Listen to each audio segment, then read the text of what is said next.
Well, today, North Carolina education leaders will discuss possible changes to graduation requirements because of the pandemic.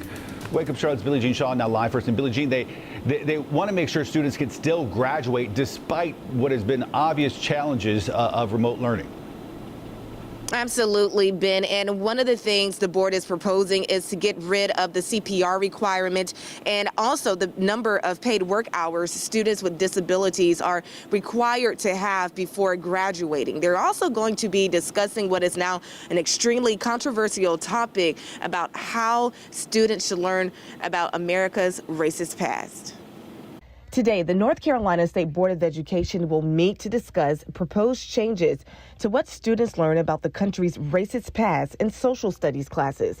The debate boils down to whether or not these three terms should be added to the state's education standards: systemic racism, systemic discrimination, and gender identity. The board is left divided. Republican Lieutenant Governor Mark Robinson, who also sits on the 13-member board, says the term wrongfully paints America as a divided nation. I do not believe we live in a systemically racist nation, nor have we ever lived in a systemically racist nation. Advocacy groups like the Family Policy Council agree with Robinson. If it's suggested to our students that our nation is systemically racist and have these systemic issues, then what hope is there for recovery? Meanwhile, Equality NC, an LGBT advocacy group, says the word systemic rings true to the ongoing oppression of marginalized groups. While truths might be uncomfortable to talk about, how can we prepare educators, families, as well as students to have these conversations in a meaningful way?